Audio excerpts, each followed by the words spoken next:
Foi uma rebelião sangrenta. Milhares foram mortos, florestas incendiadas.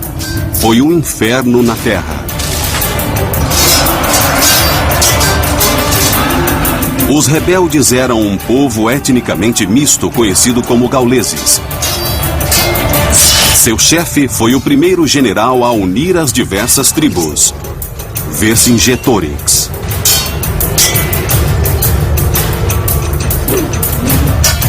Seu oponente foi um dos generais mais famosos e cruéis da história antiga, Júlio César.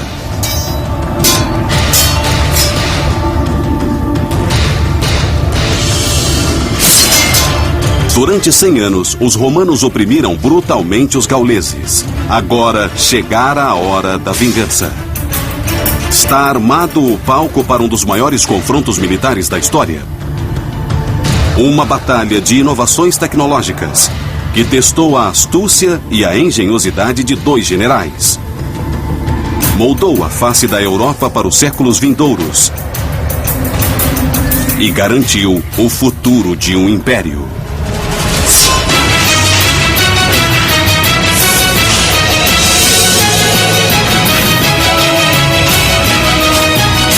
Batalhas antes de Cristo, o grande cerco de César.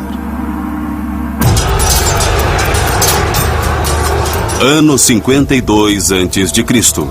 Há 6 anos, Júlio César comandava uma guerra brutal. Seu objetivo era conquistar a Gália e transformá-la em uma província romana.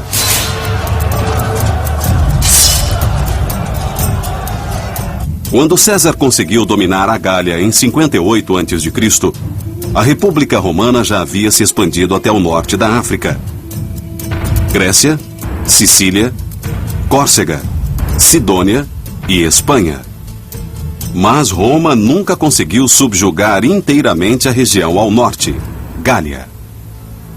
Eles sempre hesitaram um pouco em fazer a expansão ao norte, porque os gauleses e os romanos tinham uma longa história, uma história de 300 anos de massacre mútuo e antagonismo. Eu quero dizer, os povos do norte, quando saíam em incursões, eram, povos muito brutais. Eles saquearam Roma. No 3º século antes de Cristo, havia muito sangue derramado. Mas a República Romana se fortalecia dia a dia. Liderando mais de 50 mil soldados romanos, Júlio César abriu caminho pela Gália com incrível crueldade. Júlio César foi enviado à Gália pelo Senado romano como procônsul, isto é, para conquistar a área e transformá-la em província de Roma. O mais interessante sobre esse grande general é que ele nunca fora militar e não tinha experiência alguma em combate, nem em comando também. Assim, por que o consideramos um grande general é uma boa pergunta a fazer. E a resposta é que ele foi o primeiro general romano a deixar suas memórias e um relato detalhado de todas as suas campanhas, que, é claro, indicam sua grandeza e nada mais. Os escritos de César sobre os 6 anos da guerra contra a Gália dariam 7 livros. Ele se considerava um gênio militar, mas seus êxitos podiam ser explicados pela qualidade de seu exército. Na época das batalhas na Gália, o exército romano era quase totalmente profissional. Antes de 100 a.C., sempre houvera um exército temporário, então era preciso convocar novos soldados a cada ano, treiná-los e colocá-los sob controle dos generais políticos, e isso criava problemas.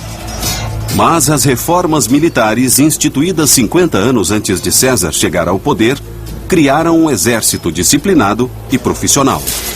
Então podia haver um amador comandando tudo, mas havia 10 legiões de soldados profissionais. Esse é um ponto que explica o sucesso de César. O outro ponto, eu acho, é que sempre se pode ser um bom general se não lutar contra ninguém. No caso, os exércitos da Gália não eram realmente exércitos importantes. A Gália não era uma nação unificada com um exército nacional. Havia um conjunto de exércitos tribais que não tinham disciplina nem coesão. O problema fundamental na Gália é que ela era essencialmente uma área de 15 ou 20 milhões de pessoas, de muitos grupos étnicos. Eles lutaram contra os outros por gerações e nunca desenvolveram uma capacidade militar sofisticada. Porém, a conquista da Gália foi mais difícil do que César previra.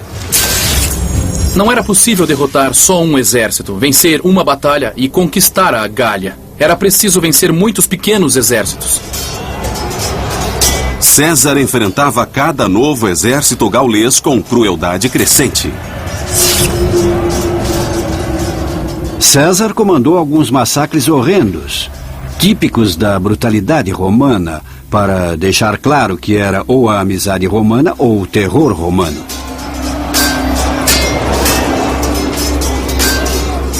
César comandava um reino de terror. Ele destruiu aldeias inteiras, matou todos nelas.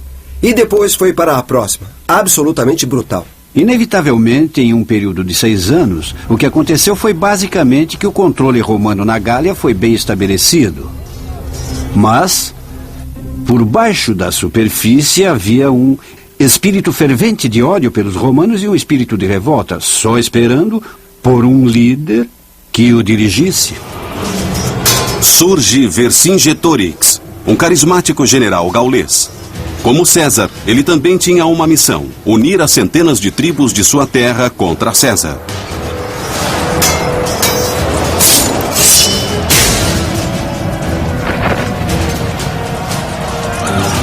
Vercingetorix era um adversário valoroso para César. Quando jovem, ele treinara e lutara ao lado das legiões romanas. Vercingetorix foi de fato um cavaleiro do exército de César antes das guerras gálicas. Ele sabia como o exército romano funcionava, conhecia sua força, conhecia as fraquezas. Ele era a pessoa certa, na hora certa, para enfrentar César. Vercingetorix teve a ideia de que talvez essa fosse a hora certa para os gauleses finalmente se unirem. Não esta ou aquela tribo, mas todos. E se ele pudesse provocar uma fagulha e então um ataque aos romanos tivesse êxito, o que poderia acontecer é que nesse momento todas as principais tribos da Gália se reunissem e resistissem ao domínio romano, derrotando César e expulsando os romanos. Era isso que ele tinha em mente. Seu plano de provocar César deu certo. Vercingetorix foi com mais de 70 mil soldados até a cidade romana de Orleans e deu a César um pouco de seu próprio remédio. Ele caiu sobre a cidade como um leão sobre um coelho. Queimou a cidade, massacrou e matou todas as pessoas. Os gauleses mataram mais de 5 mil homens, mulheres e crianças. Vercingetorix mandou uma mensagem clara a César. Os gauleses não tolerariam mais a brutalidade do general romano. Esse foi o estopim da revolta. Isso foi um acontecimento simbólico que instigou todos os gauleses contra Roma. Foi isso que ele tentou fazer. Teve um pensamento estratégico muito bom e funcionou. Não havia mais volta para Vercingetorix.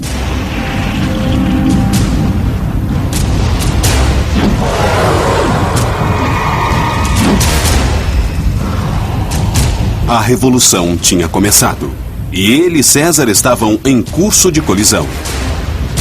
Mas Vercingetorix estava em vantagem.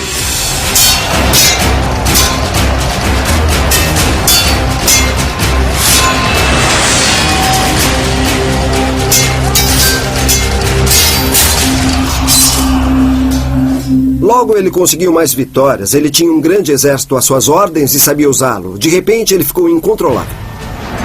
Apesar de estar em vantagem, Vercingetorix sabia que seu exército era grande, mas desorganizado. Perderia uma batalha direta contra o exército profissional e bem treinado de César.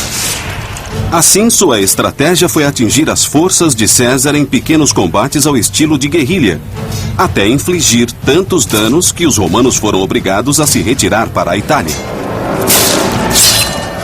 Vercingetorix tinha uma política de ficar atacando os romanos, cortar seu acesso à comida e, de modo geral, dar dor de cabeça a César.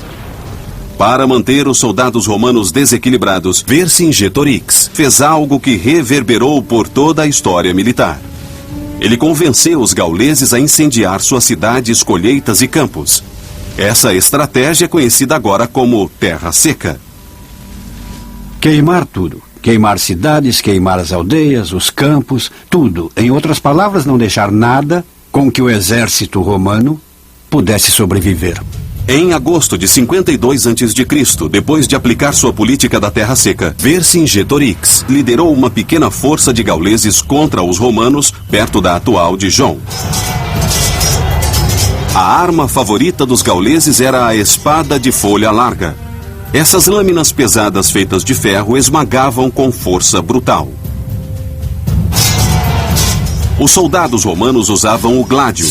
Com 60 centímetros de comprimento e 6 centímetros de largura, o gládio era feito de aço afiado e era usado para esfaquear.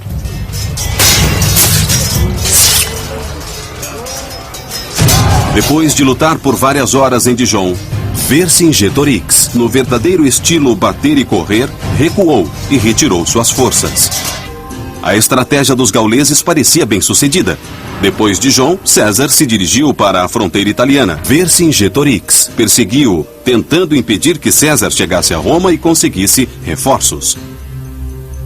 Ele levou seu exército ao sul para bloquear a meta de César, ir para a Itália, mas ele chegou tarde e César já estava ao sul dali quando ele chegou. Assim, ele estava atrás de César e não na frente dele. Ele tentou passar ao ataque e os romanos se viraram. Houve uma escaramuça, uma briga e os romanos se livraram.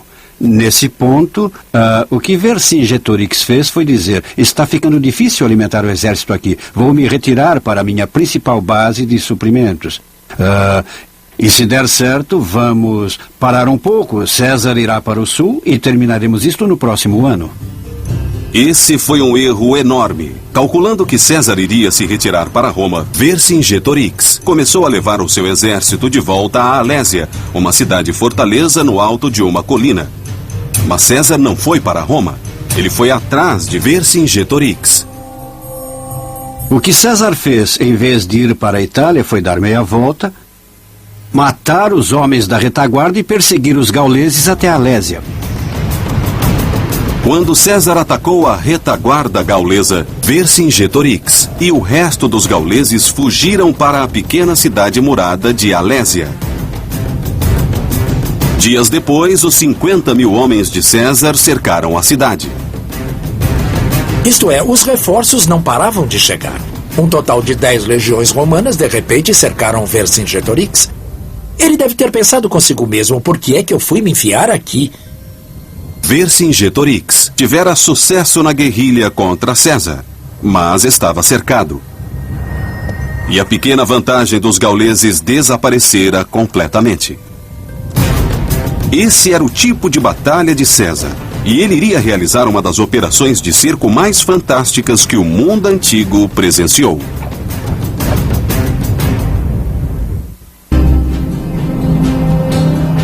Em 52 a.C., cidade de Alésia. O comandante romano Júlio César e mais de 50.000 soldados romanos cercaram 70.000 gauleses e o líder revolucionário Vercingetorix dentro da cidade. Alésia era importante porque era a última fonte de resistência. Era o último ponto militar que impedia o controle de Gália pelos romanos. Alésia é a cidade moderna de Alys-en-Rhin, localizada na França. A cidade tinha 8 quilômetros de diâmetro e era rodeada por uma pequena muralha com 2 metros de altura. Habitada por 10.000 homens, mulheres e crianças, Alésia ficava em uma colina, 450 metros acima de um vale, por onde passavam 2 pequenos rios. Um círculo de colinas rodeava a cidade. Ela era bem protegida e dava aos gauleses uma forte posição defensiva. Mesmo assim, César decidiu sitiar Alésia em uma campanha militar ímpar na história. A forma de cerco criada por César foi muito engenhosa e eu não posso achar ninguém, nem nenhuma fonte que diga que as técnicas de cerco que ele usou foram usadas antes. O exército de César possuía a tecnologia de cerco mais sofisticada da época. Estavam equipados com uma catapulta chamada de onagro, conhecida por ter um forte coice e capacidade de lançar um projétil de 45 quilos a 350 metros. Os romanos também usavam o balista, que em latim significa lançador de pedras. O balista lançava projéteis a quase 90 metros. Cada legião romana estava equipada com 30 deles. Mas sitiar significa mais do que só atacar com armas de alta tecnologia. César sabia que o movimento tático correto em Alésia não era um ataque total. Em vez disso, César acreditava que para vencer a batalha não devia tentar expulsar os gauleses, mas matá-los de fome. César decidiu construir uma muralha de 16 quilômetros ao redor de Alésia para aprisionar os gauleses dentro de sua própria cidade. O que Vercingetorix pensava ser um porto seguro, revelou-se uma armadilha mortal. Primeiro, os soldados de César cavaram uma trincheira com 6 metros de profundidade e 6 metros de largura. A seguir, cavaram outra trincheira com 5 metros de largura e 3 de profundidade, que podia ser inundada. Depois, cavaram outra trincheira seca. Por fim, começaram a trabalhar em uma muralha com 3 metros de altura, completa, com torres de vigia a cada 70 metros. Chamaram isso de circunvalação. Colocaram uma muralha ao redor da cidade. Essencialmente, colocaram muitos milhares de pessoas na prisão. O propósito disso era, é claro, garantir que ninguém na cidade pudesse sair. Eles podiam sair de sua própria muralha, mas só para ficar presos entre a muralha romana de madeira e a sua muralha. Era a primeira barreira. Essa não foi a primeira vez que César demonstrou dominar a tecnologia.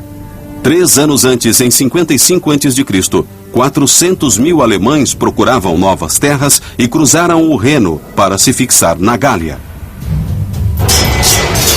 César imediatamente enviou uma mensagem brutal e mandou 50 mil soldados com ordens de massacrar os alemães. O que ele fez a seguir foi horrível e tecnologicamente avançado. César iniciou a proeza de engenharia que ele acabaria fazendo em Alésia. Ele construiu uma ponte suspensa com 120 metros de comprimento e 12 metros de largura sobre o rio Reno para poder expulsá-los para a Alemanha e depois persegui-los. Depois de cruzar o rio, César arrasou os campos sem piedade. 430 mil pessoas, homens, mulheres e crianças, sem sobreviventes. No ato deliberadamente calculado de ataque político pensado para mandar uma mensagem clara para os outros povos. Apesar da brutalidade, a travessia do Reno foi um admirável avanço da engenharia do mundo antigo. Ele construiu a ponte em 10 dias. Foi incrível. Ele construiu com pilares, vigas e cabos. E o motivo de construir foi dizer aos alemães: vejam, o Reno não é uma barreira. Podemos pegá-los no momento que quisermos. Depois do massacre, César voltou à Gália e destruiu a ponte. Em Alésia, César usou a superioridade tecnológica romana para prender os gauleses dentro da cidade. O general gaulês Vercingetorix observava enquanto a muralha era construída. A muralha de 3 metros foi construída parcialmente com a terra tirada das trincheiras. Ela era encimada por proteção de madeira e torres se erguiam a cada 70 metros. No alto de tudo isso, colocaram pontas afiadas, que era uma versão antiga do arame farpado para o caso de alguém tentar escalar esse muro. E, exceto por algumas áreas que tinham barreiras naturais, essa muralha rodeava completamente a cidade. Foi uma corrida contra o tempo. Quando César terminasse a muralha com quase 16 quilômetros de circunferência, ela seria impenetrável, prendendo toda a população da cidade de Alésia. Cerca de 10 mil homens, mulheres e crianças, além dos 70 mil soldados do exército gaulês. Vercingetorix tinha um pouco de carne e milho guardados em Alésia, mas isso não duraria muito. Os homens de César podiam entrar para roubar ou então comprar suprimentos, mas era mais fácil dizer do que fazer. Não esqueça, Vercingetorix tinha queimado quase tudo durante a campanha da Terra Seca. Vercingetorix sabia que o vencedor da batalha seria quem escapasse da fome. Então ele decidiu que sua única saída era tentar impedir a construção da muralha e não deixar que os romanos conseguissem alimentos. Se ele superasse César na cidade, mais cedo ou mais tarde o exército romano teria muita dificuldade para obter suprimentos e também iriam passar fome. O que ele tinha de fazer era continuar atacando o exército romano para impedir que armazenasse alimentos. Vercingetorix recorreu à sua antiga tática: atacar e fugir. Ele enviou seus soldados para atacar os construtores e os coletores de alimentos. Vercingetorix venceu algumas vezes, mas finalmente César lançou um contra-ataque.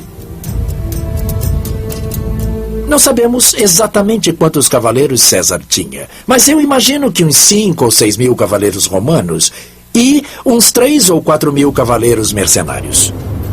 E rompeu uma batalha entre a muralha de César e Alésia. A cavalaria romana estava em vantagem e os gauleses retrocederam. Mas Vercingetorix ordenou que os portões de Alésia fossem fechados para proteger os gauleses da cidade.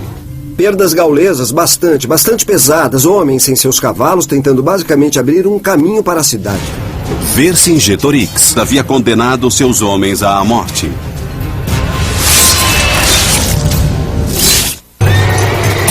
Em 52 a.C., o cerco de Alésia causou o primeiro derramamento de sangue. Uma luta de cavalaria foi mortal para os gauleses.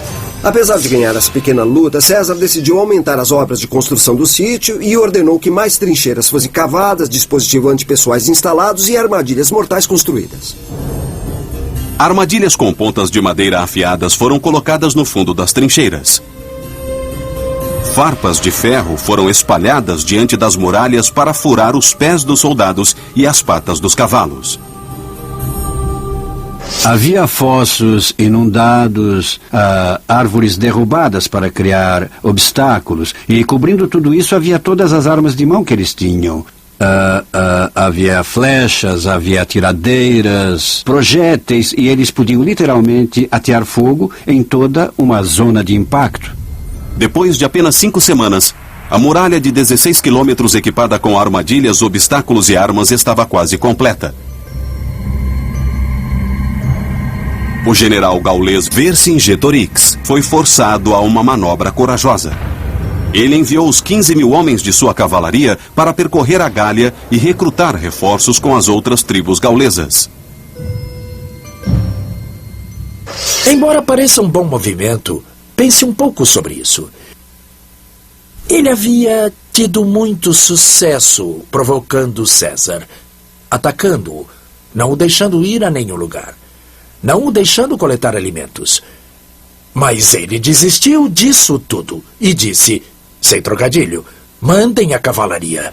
Vercingetorix mudou seu método tático e deixou que os romanos, em essência, construíssem as obras de sítio e alimentassem o exército. A decisão de pedir ajuda em vez de continuar a perturbar os soldados romanos foi uma decisão militar crucial. Se a cavalaria fosse atacada ou se as outras tribos não respondessem, o exército de Vercingetorix estaria condenado. Bom, sem a cavalaria, para ser enviada para atacar o exército romano, eles podiam construir as obras de sítio rapidamente, o que fizeram. O mais importante ainda é que agora podiam coletar alimentos.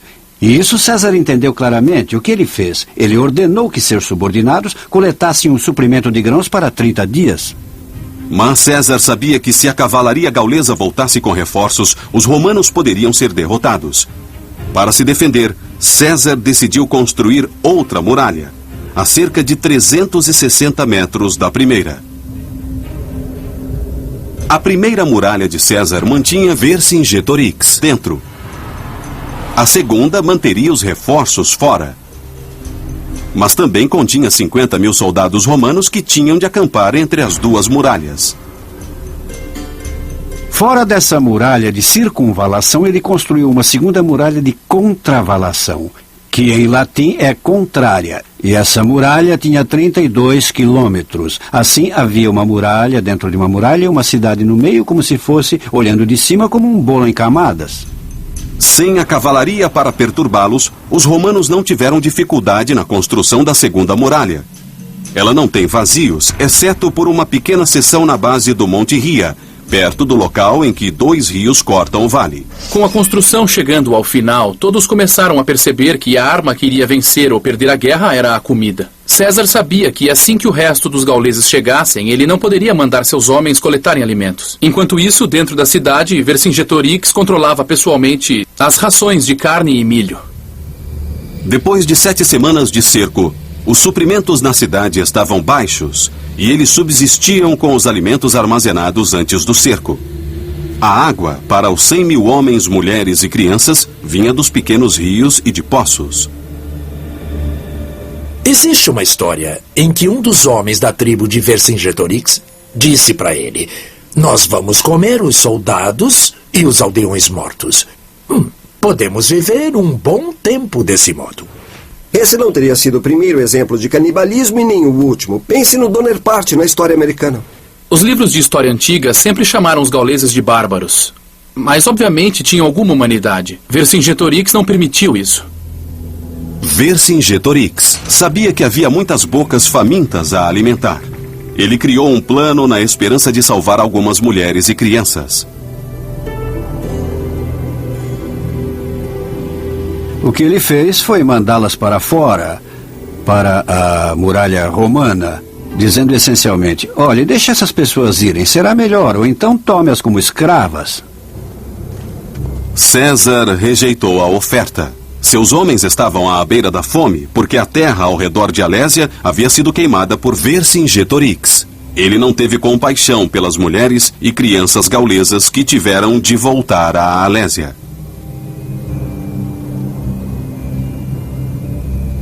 Mas Vercingetorix também não as queria de volta. Tendo se livrado dessa grande quantidade de pessoas que não tinha mais de alimentar, Vercingetorix, então, recusou-se a deixá-las entrar na cidade, e as mulheres e crianças, em grande quantidade, ficaram presas entre a muralha da cidade e a muralha romana, onde elas simplesmente morreram de fome. Cerca de 3.000 mulheres e crianças ficaram presas na terra de ninguém, peões na luta entre Vercingetorix e César. Todas essas pobres almas só enfraquecendo nesse tipo de limbo. Elas estavam literalmente presas no meio dessa luta. Ninguém as queria. Mas Vercingetorix foi o primeiro a ceder nessa luta de vontades. Finalmente, os portões de Alésia se abriram e as mulheres entraram. César venceu a batalha de vontades. Assim, o líder gaulês, Vercingetorix, não pôde transferir o seu problema para César. E César lembrou às pessoas com que tipo de homem elas estavam lidando. O destino dos gauleses parecia sombrio. Mas 3 dias depois, o exército gaulês com 60.000 homens surgiu no horizonte.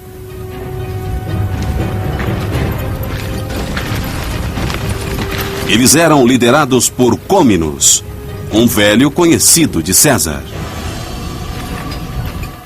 Côminus tinha sido aliado de César no começo das guerras gálicas. Vercingetorix também havia lutado com César. Então era mesmo uma traição que César tivesse de enfrentar esses homens. Côminus não perdeu tempo para mostrar a César que ele havia chegado. Pela primeira vez no cerco de Alésia, César parece estar com problemas. 60.000 soldados gauleses liderados por Côminus chegaram para a batalha. Eles foram ajudar Vercingetorix, que estava preso na cidade com milhares de civis e soldados. Côminus imediatamente partiu para a ofensiva. Ele levou a infantaria para a muralha e atacou os poucos soldados romanos que estavam do lado de fora. Os gauleses eram incrivelmente organizados para um monte de tribos que nem se conheciam pouco tempo antes. Eles tinham infantaria misturada à cavalaria e cobriam tudo com arqueiros e fundistas. César teve de enviar 5.000 cavaleiros para defender a muralha. Mas eles foram atingidos por uma nuvem de flechas. Quando parecia que as defesas romanas iam cair, César enviou reforços. O momento foi perfeito e os novos soldados fizeram os gauleses retroceder. Apesar da incrível diferença numérica, César empurrou os gauleses de volta até as montanhas, massacrando os arqueiros que tinham apoiado a cavalaria gaulesa. A luta durou até o pôr do sol. E os romanos saíram vitoriosos. O primeiro ataque gaulês terminou em desgraça. A batalha era quase deles. Eles tinham 4 vezes mais soldados e não conseguiram derrotar César. Isso não era um bom prenúncio. Mas Vercingetorix não ia desistir tão fácil. De algum modo, ele conseguiu se coordenar com Côminos para lançar um ataque noturno contra as posições romanas.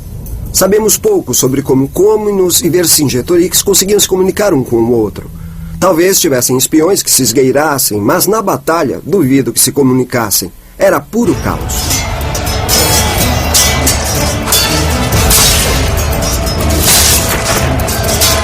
Vercingetorix liderou uma força na tentativa de romper a muralha interna. Côminos e seus homens tentaram escalar a muralha externa. Uma terceira força gaulesa, também no exterior, tentou romper a muralha externa do outro lado da cidade.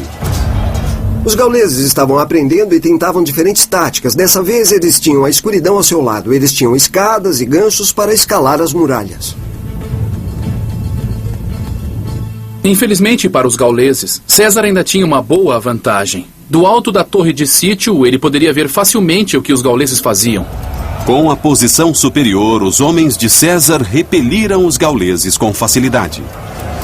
Eles estavam lançando flechas e também tinham um grande suprimento de pedras e varas afiadas. Eu não gostaria de alguém 3 metros acima de mim jogando pedras na minha cabeça. Eles tentavam encher os fossos e valas e ao mesmo tempo as pessoas jogavam objetos perigosos sobre eles. Entre as muralhas, Vercingetorix está sendo derrotado. Do outro lado da cidade, as obras de sítio de César estão funcionando. Os presentinhos que César deixou, os dispositivos antipessoais, funcionaram muito bem ali. Os homens não podiam dar um passo sem cair 3 metros sobre uma ponta ou prender a perna em um gancho. O sítio bem planejado da cidade estava derrotando os gauleses. Côminos estava apanhando no exterior. Vercingetorix estava apanhando no interior.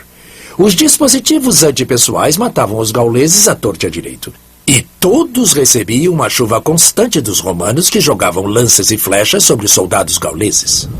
Ao amanhecer, todas as forças gaulesas, dentro e fora das muralhas, foram obrigadas a retroceder. Mais uma vez, César venceu. Isso estava deixando Côminos e Vercingetorix loucos. Eles tinham 3 vezes mais homens, mas gastavam a maior parte do tempo tentando cruzar os fossos e sendo mortos pelos romanos. César era como um mestre no jogo de xadrez. Ao aprisionar a Lésia e depois construir a segunda muralha para repelir os reforços gauleses, ele neutralizou a vantagem numérica que os gauleses tinham. Incrivelmente genial. 5 dias se passaram. A fome estava derrotando os gauleses. Desesperados, eles tentavam descobrir como vencer os romanos. Tinham sido derrotados 2 vezes, mas tinham de fazer algo. As pessoas no interior estavam além da falta de comida. Finalmente, os gauleses descobriram o ponto fraco na muralha romana perto do Monte Ria. Por causa do rio Oze, César não fechou completamente a muralha externa. Côminos pretendia usar essa passagem. O que eles fizeram foi se esgueirar na escuridão da noite para esse ponto fraco entre 2 colinas e se esconderem nos bosques. No dia seguinte, ao meio-dia, eles atacaram. Os homens de Côminos passaram pela abertura da muralha e arrasaram a infantaria romana.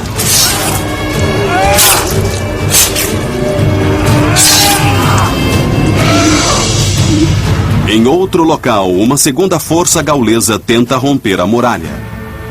A segunda força gaulesa começou a vencer a muralha. Os romanos simplesmente estavam ficando sem objetos para jogar neles. Ao mesmo tempo, Vercingetorix atacou do interior.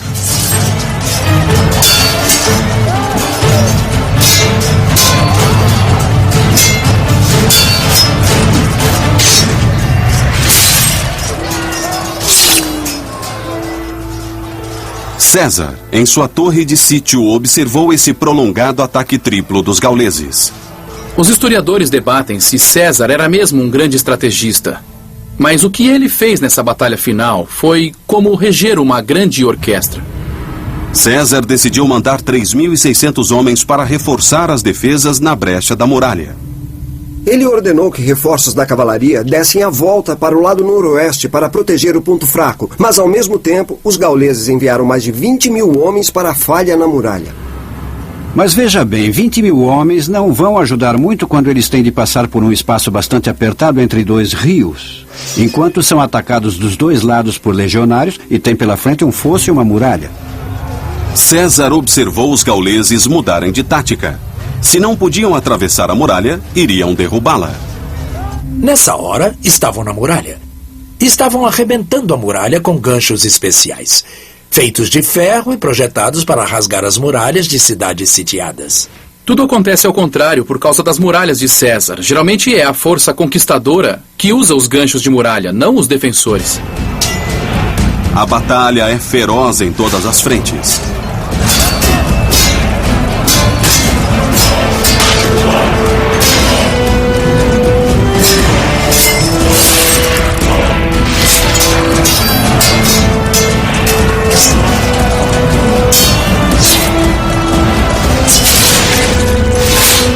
César finalmente toma a situação nas próprias mãos e lidera pessoalmente mais 2.400 homens.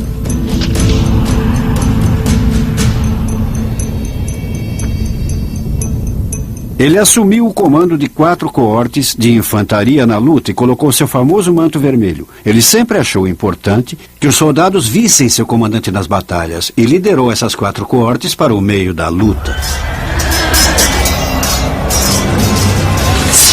A linha romana estava prestes a romper, quando César chegou no último minuto com os reforços.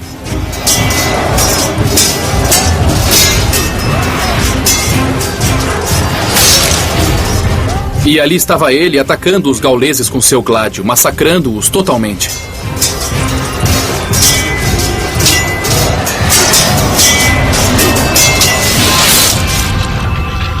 Existe uma grande diferença entre um comandante dizer "ataquem" e outro dizer "sigam-me, rapazes".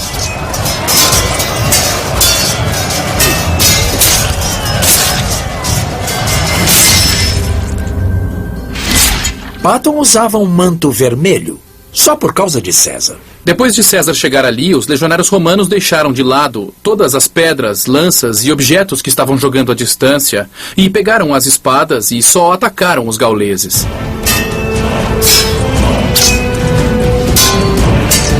César tinha uma vantagem e decidiu aproveitá-la.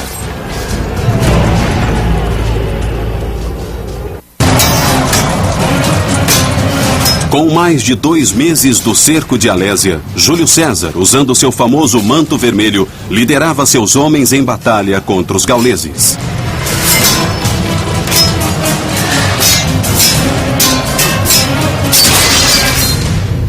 Os textos dizem que o que acontecia era que a linha romana estava prestes a romper, quando César chegou no último minuto acompanhado por 4 coortes de reforços e, ao mesmo tempo, aumentou o moral romano porque eles viram o comandante lutando com eles, lutando com o manto vermelho. Ao anoitecer, César estava vencendo. Ele perseguia os gauleses até o acampamento e abateu-os como animais.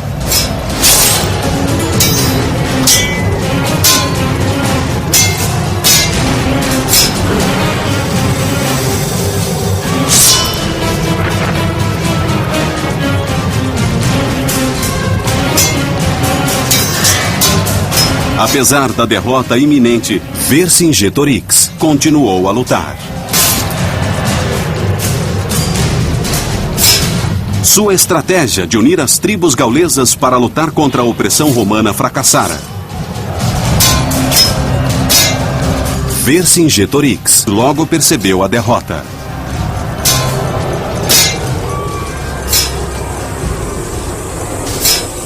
Então, enviou uma mensagem desesperada às outras tribos da coalizão. E depois de 1 ou 2 dias, uma a uma, como tinham feito tantas vezes no passado, elas começaram a voltar para seus territórios tribais. Até mesmo Vercingetorix entendeu que o jogo havia acabado. E foi ele quem tomou a iniciativa de abrir as negociações com os romanos. César era famoso por massacrar tribos inteiras. Mas, inesperadamente, depois dessa batalha, ele decidiu poupar os guerreiros gauleses. César foi muito tolerante. Muito fora do comum para um homem que era famoso por aniquilar tribos inteiras. Talvez ele sentisse que, para manter os rebeldes calmos, teria de mudar de tática.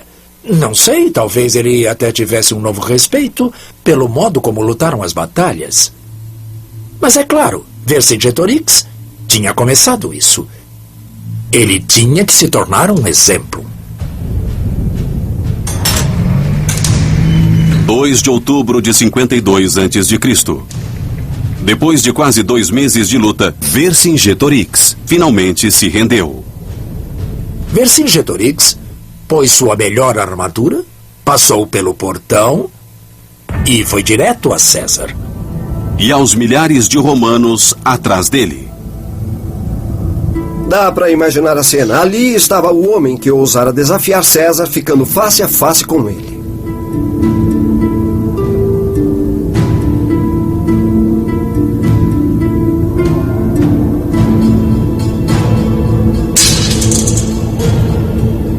Um guerreiro valente, mas que cometera um erro tático básico. Se ele tivesse planejado não enfrentar César diretamente, mas provocá-lo, cortar suas comunicações, cortar as linhas de suprimento, atacá-lo a cada volta. Ele fez isso algumas vezes em que poderia ter tentado vencer de uma vez, mas manteve a disciplina. De repente, ele mudou toda a sua ideia. Enviou os melhores lutadores para buscar ajuda. Uma ajuda que acabou não funcionando bem. É fascinante. Ele manteve a estratégia original bem até o momento em que estava vencendo, e aí, por algum motivo, mudou de estratégia. Isso lhe custou tudo. Embora muitos dos gauleses fossem libertados, Vercingetorix foi levado a Roma e executado. Bom, existe uma história para a qual não existe muita evidência de que em um dos triunfos de César ele tenha sido estrangulado.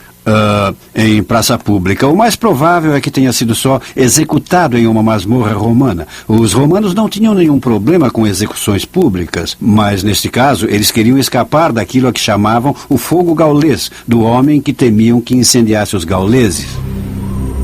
César passou todo o inverno extinguindo as cinzas da rebelião. Roma não precisaria lutar contra a Gália pelos 400 anos seguintes. Pode-se comparar César a William Tecumseh Sherman, famoso pela Marcha pela Geórgia.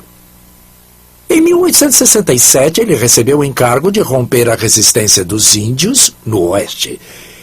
Ele usou as mesmas táticas: terra seca, massacre, remoção, fome, contra as tribos de índios americanos que César usou contra os gauleses, com o mesmo resultado. Ele venceu, e os índios americanos foram para as reservas. E aí se tornaram americanos. Alésia foi uma grande vitória pessoal para Júlio César, que naquele momento cercou e foi cercado. Mas o resultado dessa batalha foi mais do que material para os escritos de César. A Batalha de Alésia, a longo prazo, foi uma das coisas mais benéficas que aconteceram a toda a Europa, porque o que ela fez foi permitir a romanização completa de uma área enorme, do Reno até os Pirineus, o que hoje chamamos Europa Ocidental. Ela foi civilizada e organizada como uma província de Roma e depois tornou-se, sob o Império, Roma, essencialmente Itália. E a própria Roma chegou a um ponto em que os gauleses nem pensavam em si mesmos como outra coisa que não romanos. Alguns dizem que a campanha de César foi realmente um reino de terror.